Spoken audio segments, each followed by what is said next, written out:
საწვავის ფასის ზრდამ თითქმის ყველა მძღოლი დაამწუხრა. თანაც ეს ფასები მოულოდნელად იცვლება და იზრდება. სწორედ ამ მოულოდნელობის ეფექტის გასაქრობად 18 წლის ბიჭმა შექმნა ვებ-საიტი, რომელიც ვფიქრობ, რომ ყველა მძღოლს ძალიან გამოადგება.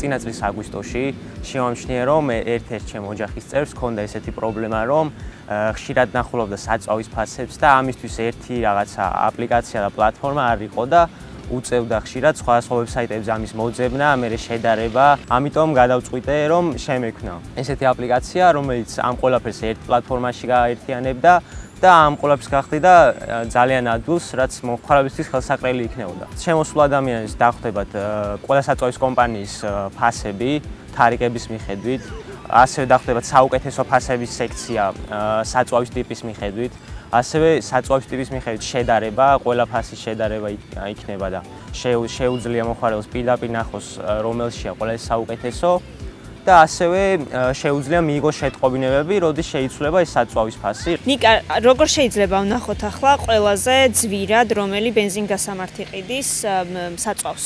კი ბატონო, ამისთვის უნდა გადავიდეთ შედარების სექციაზე ვებსაიტში, ავირჩიოთ სასურველი საწვავის ტიპი, მაგალითად ავირჩიოთ პრემიუმი და აქ ამოგვიგდებს წყობით, მაგალითად 3.27 გირსახლა ამ კომპანიაში, ხოლო 3.59 თავაზობს ეს კომპანია და ეს არის ყველაზე ძვირი ბოლო.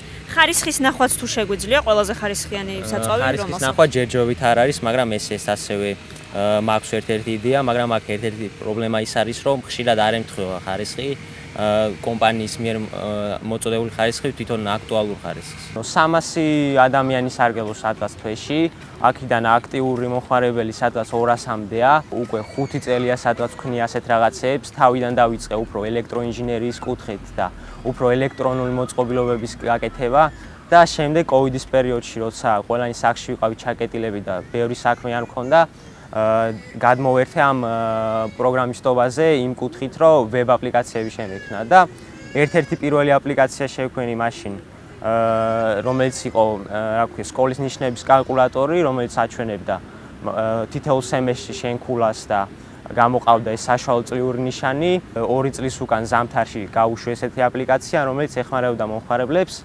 Secret Santa-ს თამაშის ორგანიზაციისთვის. როგორც მიყვებიან მშობლები, 2 წლიდან უკვე კომპიუტერთან ვიჯექი და ჩვეულებრივი ოპერაციების შესრულება შემიძლია. ამაში სკოლას დამეხმარა, ჩემითაც დავიწყე კოვიდის პერიოდში ძალიან განვითარება. საქართველოში ნაკლებად არის განვითარებული სხვა ქვეყნებთან შედარებით, მაგრამ როგორც ხედავ, ნელ-ნელა საქართველოს ეწევა ამ ქვეყნებს და სულ უფრო მეტი ღონისძიება ტარდება, სხვადასხვა სპიკერები გამოდიან. ძალიან მიყვარს მომავალზე ფიქრი და ძალიან მაინტერესებს ეს როგორი იქნება მომავალი და მათ შორის არა მარტო მაინტერესებს, არამედ მეც მინდა რომ რაღაც მხრივ მივიღო წილი იმაში, რომ შექმნა ის პროდუქტები და სერვისები, რომელიც მომავალში ადამიანებს დაეხმარებათ.